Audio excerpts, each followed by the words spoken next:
Hola a todos, j'espère que vous allez bien pour commencer. Bon, l'histoire d'aujourd'hui, les gars, est délirante. On dirait un prank tellement c'est fou. Et pourtant, ça s'est bien passé. Donc, franchement, accrochez-vous bien. Et petite parenthèse enchantée, mon roman est à présent disponible sur Amazon en format papier et en format numérique. Je vous mets la couverture ici ou là. Et pour le moment, les retours sont très positifs. Je suis tellement contente que ça vous ait plu parce que honnêtement j'appréhendais un peu les retours parce que c'est quand même un premier roman que je publie, même si c'est pas le seul que j'ai écrit. Bon, de toute façon, je vous mets toutes les infos, hein, le lien vers Amazon dans l'espace info et dans un commentaire épinglé. Et ce que je vous propose à présent, c'est de cesser les digressions ici et maintenant. Je vous laisse vous installer tranquillement et puis je vous dis à tout de suite. I was afraid that they would move away and those little kids, nobody would be there to help them. Aujourd'hui, je vous emmène au nord-est des États-Unis, dans l'État de Virginie occidentale et plus précisément à Sissonville. C'est ce qu'on peut qualifier de lieu-dit, je pense. Le mot anglais, c'est census designated avec mon super accent, n'est-ce pas? J'ai cherché la définition, j'ai pas trouvé, donc on va partir du principe que c'est un lieu-dit. Voilà. Il y a environ 4000 habitants et c'est situé le long de la rivière Pocatalico, à moins de 25 km de Charleston. Et c'est dans cet environnement rural et reculé que Gene K. Whitefeather et Donald Lentz se sont installés en mai 2023 avec leurs 5 enfants. Jane et Donald y ont acheté une propriété sur Cheyenne Lane qui a la particularité d'être entourée de beaucoup de verdure, ce qui la dissimule à la vue des passants. Et on va très vite comprendre pourquoi. Bon, le fait est qu'on ne sait pas grand-chose sur le couple, si ce n'est qu'ils sont tous deux âgés de la soixantaine lorsqu'ils arrivent à Sissonville et qu'ils forment un couple solide et machiavélique. En ce qui concerne leurs 5 enfants, ils les ont tous adoptés en 2016 quand ils vivaient dans la petite commune de Foley dans le Minnesota. Aux États-Unis, on parle d'adoption transraciale pour souligner le fait que les enfants adoptés sont noirs et leurs parents adoptifs blancs et inversement. Et d'après les informations que l'on a au départ, Jane et Donald ne voulaient adopter que la petite dernière. C'était un bébé à ce moment-là. On n'a pas les prénoms des enfants adoptifs ou leurs photos parce que leur identité a été protégée vu qu'ils sont mineurs. Donc tout au long de l'histoire, je vais utiliser des pseudos. Pour en revenir à Jane et Donald, ils ont été famille d'accueil pendant plusieurs années. Quand ils étaient plus jeunes, ils ont accueilli de nombreux enfants et au fil des années, ils ont ressenti le besoin de devenir eux aussi parents, vu qu'ils n'ont pas eu d'enfants. C'est en tout cas l'explication qu'ils avaient fournie à l'agence d'adoption. On leur avait d'abord confié la petite Caddy, mais l'agence avait insisté pour qu'ils accueillent les 4 frères et sœurs de Caddy, ce qu'ils avaient accepté. Bon, je sais que c'est très bizarre comme histoire, ça fait même flipper, mais gardez en tête que le système d'adoption aux États-Unis n'est pas le même qu'en Europe ou en Afrique. C'est du capitalisme pur et dur. Vous avez même la possibilité de rendre l'enfant s'il ne vous convient pas. On l'a d'ailleurs vu dans cette affaire tristement célèbre. Toujours est-il que lorsque les enfants ont rejoint le foyer de Jane et Donald, la petite dernière n'avait que quelques semaines et les autres enfants avaient 3 ans, 6 ans, 8 ans et 10 ans. Bon, je vais les surnommer Melissa pour la fillette de 3 ans, Michael pour celui de 6 ans, Madani pour celui de 8 ans et l'aîné, on va l'appeler Louisa parce que c'est mon deuxième prénom. Pour vous parler un peu de leur passif, même si on ne connaît pas leur nom, on sait qu'ils ont tous la même mère biologique. Ils sont nés et ils ont grandi au sein d'un foyer monoparental avec beaucoup de problèmes. Il n'y avait pas de père, on ne sait même pas s'ils ont le même père et d'après les rapports des services sociaux qui les ont retirés de chez eux, ils étaient négligés et maltraités. Et là, on parle vraiment d'un environnement très violent pour des enfants. Ils ont subi des abus physiques et sexuels et leur mère était addicte à la drogue et à l'alcool. J'ouvre une petite parenthèse quand même pour vous recontextualiser cette réalité sociale qui est très répandue aux États-Unis et qui touche plus particulièrement les minorités et les milieux défavorisés. Bon, pas que, mais beaucoup plus.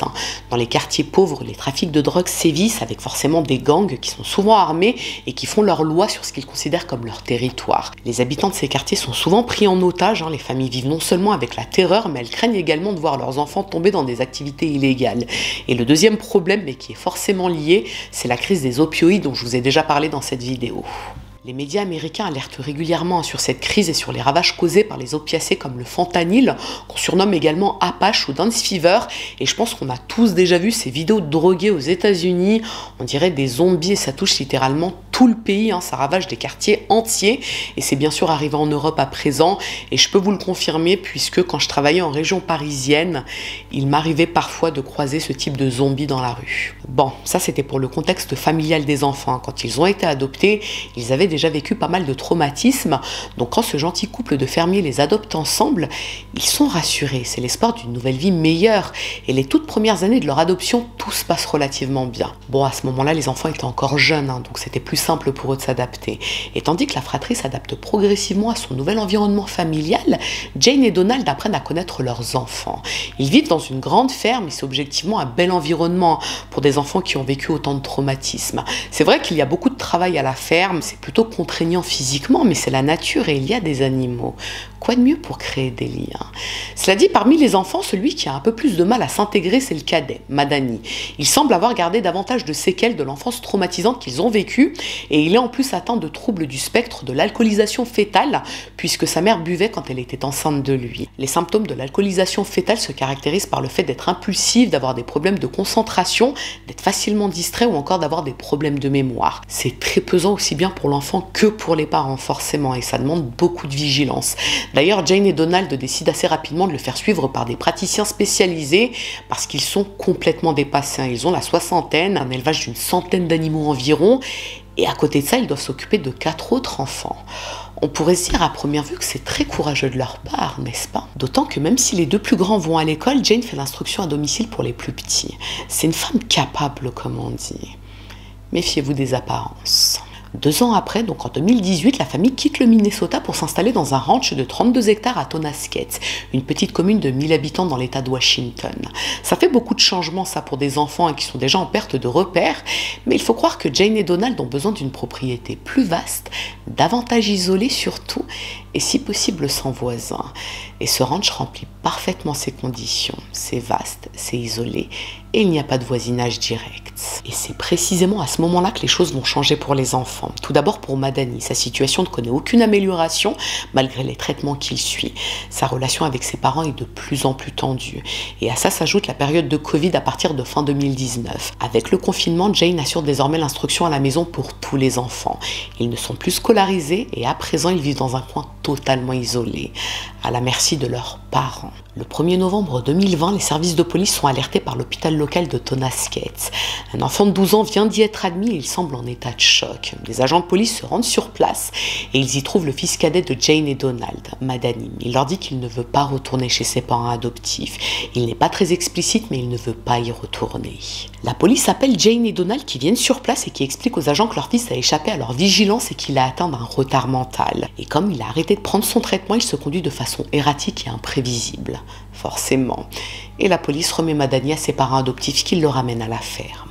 Il y a d'autres épisodes comme ça qui vont succéder. Madani retourne à l'hôpital, il supplie le personnel de ne pas le renvoyer chez lui, mais il est renvoyé à la ferme. Une fois, il est même retrouvé près de son école en train de chercher de la nourriture dans les poubelles. Le bureau du shérif a convoqué Jane et Donald qui ont raconté la même histoire. Madani est atteint d'un retard mental et s'il agit de cette façon, c'est à cause de son traitement. Leur fils est très bien traité à la maison et il mange à sa faim. Pas de panique. Il faut attendre fin 2022 pour qu'une enquête soit enfin ouverte par les services sociaux et la police, mais au bout de 6 mois, l'enquête conclut à l'absence de problèmes ou de dysfonctionnement chez la famille. Bon, nous on a bien sûr compris qu'il y a anguille sous roche, sinon je vous parlerai pas de cette histoire sur ma chaîne. Toujours est-il que lorsque l'enquête se termine, en mai 2023, Jane et Donald quittent Tonasket pour s'installer à Sissonville en Virginie occidentale. On s'en serait douté, n'est-ce pas? À ce moment-là, les filles ont 6 ans, 9 ans et 16 ans et les garçons 11 ans et 14 ans. Jane et Donald avaient revendu leur ranch en février pour environ 700 000 $ et ils ont acheté une maison mais bien moins grande à Sissonville. Et en plus d'être bien moins grande, elle est moins isolée. C'est comme s'ils avaient agi avec précipitation. Leur nouvelle maison est bordée de végétation, c'est vrai, mais ils ont plusieurs voisins dont les habitations sont assez proches de leur domicile. Et dès leur installation au mois de mai, les voisins vont rapidement être témoins de ce qu'il se passe vraiment au sein de la famille. Pour vous recontextualiser un peu, aux États-Unis, il y a un dispositif qui s'appelle If you see something, say something. Autrement dit, si vous voyez quelque chose, dites quelque chose. Bon, en gros, c'est une campagne de sensibilisation. Si des citoyens voient quelque chose de grave ou d'anormal, ils doivent immédiatement contacter les autorités, surtout s'il est question d'actes de maltraitance à l'égard des enfants, des femmes, des animaux ou de toute autre personne vulnérable. Et c'est précisément ce que va faire Stacy Miller, une des voisines du couple. 15 jours après l'arrivée de la famille, elle contacte les autorités et elle demande que des agents se rendent chez la famille pour effectuer un contrôle de bien-être auprès des enfants. Elle raconte à l'officier que depuis l'arrivée de la famille, elle voit les enfants de ses nouveaux voisins effectuer des travaux pénibles du matin au soir dans le jardin. Ils transportent des charges extrêmement lourdes pour leur âge, ils sont très maigres et ils ne font jamais de jeux ou d'activités de leur âge, des trucs basiques comme faire du vélo, jouer entre eux, non. Ils travaillent dans le jardin et en plus, ils sont toujours pieds nus et leurs vêtements sont sales et abîmés. L'officier lui demande si elle a pu parler avec eux ou avec les parents et là Stacy leur explique que les enfants n'adressent jamais la parole aux voisins et les rares fois où des voisins les ont approchés pour leur parler, ils semblaient craintifs et étonnés et ils regardaient d'abord dans la direction de leurs parents adoptifs avant de répondre. Stacy a même entendu Jane et Donald se plaindre de ne pas être davantage isolés de leur voisinage. Ça c'est bizarre. Le 27 mai 2023, la protection de l'enfance organise une visite. Mais il contacte d'abord Jane et Donald pour les avertir qu'ils vont passer. C'est un peu le même cas de figure que dans l'affaire Dylan Groves ou même Marina Sabatier en France. On prévient avant de passer, histoire que vous puissiez bien vous organiser pour qu'on ne sache pas ce que vous faites subir aux enfants. À ce moment-là, les services sociaux ont prévu de mettre en place des visites régulières pour s'assurer que tout se passe bien avec les enfants, mais lorsque des agents des services sociaux visitent la maison et qu'ils parlent avec les enfants, rien ne semble les alerter. Tout a l'air d'aller comme dans le meilleur des mondes. Bon, plus tard, les enfants seront interrogés et ils diront qu'ils avaient tout simplement peur des répercussions pour eux s'ils avouaient la vérité à propos de leurs conditions de vie et de la façon dont ils étaient traités. Et franchement, à quoi s'attendre quand les visites sont effectuées alors que les parents sont avertis et que les enfants doivent témoigner devant eux, sachant qu'en plus, d'après certains articles, pendant cette première visite, les enfants ont parlé avec la travailleuse sociale, mais à travers la moustiquaire de la porte. Ça n'a ni queue ni tête. Les mois passent et malgré plusieurs appels répétés de Stacy au 911, rien n'est fait. Les services sociaux se rendent sur place de temps à autre, ils parlent aux enfants à travers la porte et fin, circuler, il n'y a rien à voir.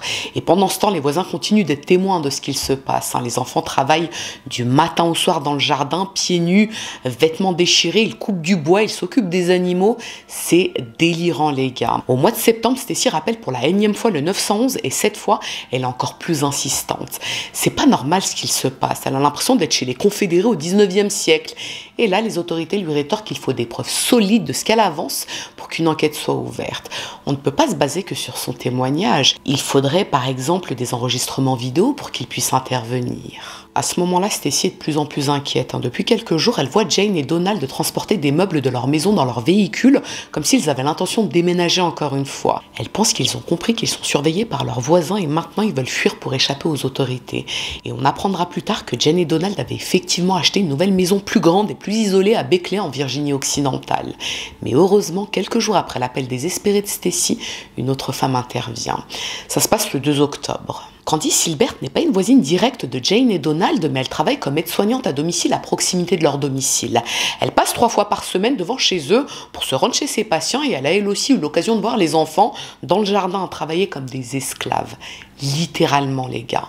Comme des esclaves. Et ce jour-là en particulier, donc le 2 octobre vers 17 h, elle voit clairement Donald ouvrir la porte de la grange pour y enfermer 2 des enfants. Puis il s'en va tranquillement. Et le plus étonnant, c'est qu'il voit Candice. Il sait qu'elle a vu ce qu'il vient de faire.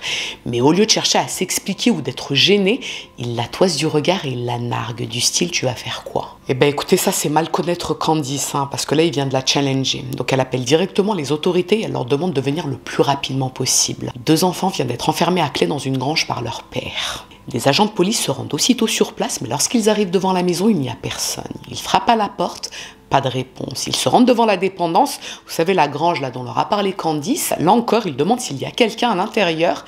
Et là, une petite voix enfantine leur répond timidement. Mais impossible d'ouvrir la porte. L'un des policiers parvient finalement à casser le cadenas grâce à un pied de biche. Et lorsqu'ils ouvrent la porte... Bon, c'est une petite pièce, il fait très chaud à l'intérieur et l'odeur est insoutenable. Ça pue la sueur, ça pue les excréments, la saleté, la transpiration. C'est horrible. Et au milieu de la pièce, il y a un climatiseur qui ne fonctionne pas. Il y a les 2 aînés de la famille qui ont 14 ans et 16 ans. Et comme Stacy les avait décrits à la police, ils sont très maigres, très sales, avec des vêtements déchirés, tachés, ils n'ont pas de chaussures. Et les policiers remarquent tout de suite l'état de leurs pieds. Ils ont des crevasses et des blessures un peu partout. Les policiers remarquent qu'ils sont terrorisés. Et en inspectant les lieux, ils découvrent qu'il n'y a pas d'eau courante dans la pièce et des pots de chambre en guise de toilette. Il n'y a pas de lit, pas de matelas, pas de couverture, rien. Les adolescents sont interrogés, ils expliquent aux policiers qu'ils sont enfermés dans cette grange. Ils y vivent depuis un petit moment déjà et ils n'ont pas mangé depuis au moins 12 heures. Bon, la police voulait des preuves, on peut dire qu'ils sont servis, mais c'est pas fini. Les policiers pénètrent finalement dans la maison, Jane et Donald ne sont pas présents, mais ils retrouvent une fillette de 9 ans dans le grenier. Mélissa, elle semble terrorisée et elle pleure. Et je vous passe l'état de la maison, c'est dégueulasse, comme souvent d'ailleurs dans ce type d'histoire, on ne sait pas pourquoi, mais c'est toujours crade dans les maisons avec des histoires glauques comme ça. Bref, la police appelle des renforts et 2 heures après, Jane et Donald arrivent enfin avec leurs 2 autres enfants. Ils sont bien sûr arrêtés, ils sont conduits au poste de police, tandis que les enfants sont confiés aux services sociaux et interrogés. Et ce qu'ils racontent, eh bien, c'est que leurs parents adoptifs les traitaient littéralement comme des esclaves depuis plusieurs années. Je ne vais pas vous détailler ça maintenant, je préfère parler de cette partie quand on va aborder le procès, puisque concrètement, c'est à ce moment-là que le grand public découvre le sort qui a été réservé à ces pauvres enfants. Et en termes de preuves, il suffit de se baisser pour les cueillir les gains, puisque tout était filmé. Jane et Donald sont mis en examen pour maltraitance et négligence sur enfants, trafic d'enfants et travail forcé. Ils risquent la perpétuité. Leur procès s'ouvre en janvier 2025 dans le comté de Kanawha en Virginie-Occidentale. Ils sont jugés ensemble mais ils ont chacun un avocat. Et comme on s'en serait douté, ils plaident tous les 2 non coupables des charges qui sont retenues contre eux. Ils n'ont rien fait. Et pourtant, comme je vous l'ai dit, tout a été filmé. Et les caméras de surveillance de leur propriété disent tout le contraire. Les enfants n'avaient pas le droit d'accéder à la maison principale, donc là où vit le couple, les 2 aînés dormaient dans le hangar, à même le sol. Et parfois, Jane et Donald leur donnaient une petite couette. Et les 3 derniers dormaient dans une sorte de loft dans la maison. Et quand je dis loft, les gars, ne pensez pas à ça, mais plutôt à ça. On peut clairement voir dans les images que les enfants n'avaient pas le droit de pénétrer dans certaines pièces de la maison ou de toucher à certaines choses. Et si Jane a installé ses caméras, puisque c'est elle qui l'a fait, c'était pour surveiller ses esclaves, puisque c'est comme ça qu'ils étaient traités et qu'elle les considérait. Leur quotidien se résumait à travailler sur les terres agricoles de Jane et Donald du matin au soir, sans chaussures, et quand l'un des enfants était fatigué ou qu'il n'en pouvait plus, eh bien il était battu ou aspergé de spray au poivre. Les mauvais traitements étaient quotidiens, les gars. On a accès à plusieurs heures d'enregistrement du hangar, donc là où vivaient les 2 plus grands. On y voit les enfants se tenir debout pendant des heures avec les mains sur la tête parce que c'était l'ordre de Jane. On les voit être battus, on les voit être humiliés. On voit par exemple le frère et la sœur tenir à tour de rôle un drap verticalement pour assurer un peu d'intimité à chacun d'entre eux lorsqu'ils font leurs besoins dans les pots de chambre. Si ça, c'est pas de l'humiliation pour des adolescents, franchement. Leur sœur de 9 ans et leur frère de 11 ans subissaient exactement le même traitement dans la chambre qu'ils occupaient à l'étage de la maison principale. Pendant que Donald battait les enfants avec un air de bœuf ou un tuyau en PVC, Jane enregistrait la scène en ricanant et elle menaçait les enfants d'envoyer l'enregistrement au shérif pour qu'il les mette en prison. Et la liste est encore longue des sévices et des maltraitances qu'ils ont subis. Cela dit, a priori, il n'y a pas eu d'abus sexuels. A priori. Le procès devait au départ durer 2 semaines, mais il s'est finalement étalé sur 3 semaines pour pouvoir présenter toutes les preuves, et c'est pas fini, parce qu'on a encore du glauque qui arrive. La fille aînée, Louisa, qui est à présent âgée de 18 ans, témoigne, et elle déclare que Jane l'a privée de protection hygiénique dans le seul but de l'humilier. L'adolescente avait beau en réclamer à Jane, mais Jane aimait l'humilier, elle aimait voir la jeune fille la supplier, et pouvoir lui dire non ensuite. Et concernant la nourriture, écoutez, c'est pareil, maltraitance, humiliation, c'est simple, les enfants n'avaient le droit de manger qu'un sandwich au beurre de cacahuète par jour, et des fois, quand Jane et Donald se sentaient d'humeur généreuse, ils leur permettaient de finir leur reste. Et pour information, les mauvais traitements n'ont pas commencé à Sissonville, ça avait déjà démarré à Washington, et c'est d'ailleurs pour ça que le couple avait déménagé. Ils pensaient que leurs voisins se doutaient de ce qu'ils faisaient subir aux enfants. D'ailleurs, au moment de leur arrestation, ils étaient en train d'organiser un nouveau déménagement. Ce que l'on apprend durant le procès, c'est que Jane et Donald détestaient leurs enfants adoptifs. Et c'est même plus grave que ça, puisqu'ils les avaient clairement adoptés pour en faire des esclaves. Dans des échanges SMS qui datent de juin et juillet 2023, ils parlent d'eux en les traitant de singes et de porcs. Et ils se donnent des astuces pour les punir encore plus sévèrement et pour les faire travailler davantage. Et tout le voisinage était témoin de ce qu'il se passait. Tout le monde voyait les enfants travailler sur les terres agricoles pieds nus avec des vêtements sales et déchirés, et ils les ont même pris en photo comme preuve tellement c'était délirant, les gars. Il y a des preuves, il y a des témoins, en veux-tu, en voilà, mais Jane et Donald persistent. Ils n'ont pas maltraité leurs enfants. Ils les aiment, sincèrement. Jane assure qu'elle n'a jamais enfermé les enfants dans le hangar. Ils avaient une clé à leur disposition et ils pouvaient entrer et sortir comme ils le voulaient. Et puis, la grange n'était pas un endroit pour les punir. Loin de là, c'était leur petit club, un lieu réservé aux enfants où ils se rendaient pour marquer leur indépendance. Ce sont même eux qui ont insisté pour s'y rendre et y dormir à même le béton. C'est fou, ça. Quant au spray au poivre, elle affirme qu'elle n'en a jamais utilisé sur les enfants. Elle n'en possède même pas. D'après son avocat, le fond de l'histoire, c'est qu'en fait, le couple était tout simplement débordés par le travail à la ferme et les enfants. Ces petits avaient de nombreux troubles mentaux qui leur rendaient la tâche difficile, donc oui, il leur est arrivé de les punir, mais pas de les maltraiter. Bon, on apprend également qu'en réalité, Donald et Jane ont arrêté de leur propre initiative de donner aux enfants leur traitement. Pour l'avocat de Donald, toute cette situation a dégénéré à cause de l'agence de protection de l'enfance de l'État. Jane et Donald leur auraient demandé de l'aide à plusieurs reprises et ils n'ont pas été réactifs. Bon, alors sur ce point, je suis pas sûre qu'il a tort. Cela dit, même si l'agence a sa part de responsabilité, ce sont bien Jane et Donald qui ont maltraité, esclavagisé et humilié ces enfants. Et là, vous vous demandez sûrement pour quelles raisons ils ont adopté ces enfants s'ils n'étaient pas capables de les aimer ou au moins de s'en occuper correctement.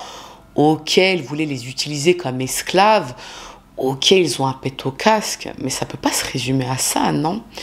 Mais effectivement, ça ne se résume pas à ça. Donald et Jane ont perçu 318 000 $ des services de l'aide à l'adoption de l'État du Minnesota pour les soutenir financièrement.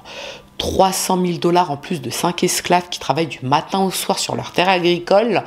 C'est un beau mobile financier, ça. À l'issue du procès, sur la base de toutes ces preuves, le jury reconnaît Jane coupable des 19 chefs d'accusation retenus contre elle, y compris les violations des droits civils. Donald, quant à lui, est reconnu coupable de 12 chefs d'accusation sur les 16 qui étaient retenus contre lui. Il est acquitté de 4 chefs d'accusation de violation des droits civils. Et pour rappel, parmi les chefs d'accusation retenus contre eux figuraient principalement violation des droits civils, travail forcé, trafic d'êtres humains, négligence grave à l'égard des enfants et mauvais traitements infligés à des enfants. Et pour ceux qui se posent la question, ils ne se sont jamais excusés durant les audiences. À l'énoncé du verdict, le 19 mars, la juge du comté de Kanawha déclare « Traités comme des esclaves, les 5 enfants ont été choisis en fonction de leur race et étaient destinés dès l'origine à être réduits en esclavage et à effectuer des travaux forcés. Vous avez amené ces enfants en Virginie occidentale, un endroit que je considère comme presque paradisiaque, et vous les avez mis en enfer.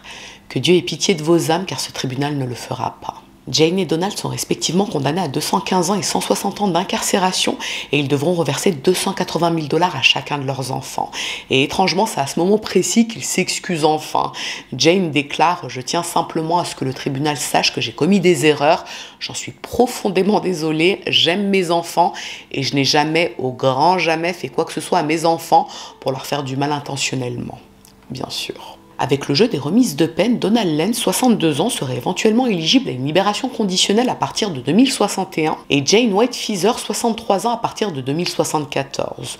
Autant vous dire qu'ils sortiront de prison les pieds devant. Leurs avocats ont malgré tout fait savoir qu'ils comptaient faire appel de leur jugement, mais je pense, sans trop m'avancer, qu'ils vont se manger une fin de non-recevoir. Concernant les enfants, d'après les nouvelles que l'on peut avoir d'eux, l'aînée aurait trouvé un travail, elle est autonome plus ou moins. Quant à ses 4 frères et sœurs, il semblerait que seule la plus jeune ait été adoptée à nouveau. Les 3 autres ont été placés en famille d'accueil, mais séparément malheureusement. Bon, autant vous dire qu'on leur souhaite le meilleur après toutes les épreuves qu'ils ont traversées, avec leur mère biologique d'abord, puis avec ses parents adoptifs, et les 3 plus grands l'ont d'ailleurs exprimé à la fin du procès. Ils se sont adressés à Jane et Donald, et ils leur ont dit qu'à présent ils avaient l'intention de faire quelque chose de leur vie, et qu'ils n'avaient plus le pouvoir de leur enlever l'espoir d'une vie meilleure. Et on peut laisser le petit mot de la fin à Stacy Miller, la voisine qui a tout essayé pour sauver ses enfants. Elle n'a pas baissé les bras, même si elle a quand même été confrontée à des incompétents, et c'est peu de le dire. Voilà tout pour l'histoire de ce couple infernal, les gars. Bon, je sais pas pour vous, mais moi, honnêtement, j'en ai eu des frissons. En fait, ça m'a trop fait de la peine parce que je me suis dit, ces gamins, tout d'abord, avec leur mère biologique, ils ont été maltraités psychologiquement, physiquement, puis sexuellement. Ensuite, ils sont adoptés par un couple de tarés. Comment on peut se reconstruire bien normalement après ça ? Puis maintenant, ils ont été séparés, donc ça va encore créer une plus grosse blessure en eux. Ouais, ça me fait trop de peine. Vous n'hésitez pas à me mettre en espace commentaire ce que vous avez pensé de cette histoire, si vous la connaissiez, bien sûr. Et puis, ma foi, je pense que je vais m'arrêter là parce que je suis KO. En fait, là, je tourne en soirée, donc je suis fracassée. Donc ce que je vous propose, c'est que si cette affaire vous a intéressé, à défaut de vous avoir plu, n'hésitez pas à mettre un petit j'aime sous la vidéo, mais surtout, n'hésitez pas à vous abonner, c'est encore mieux. Je vous dis à très bientôt.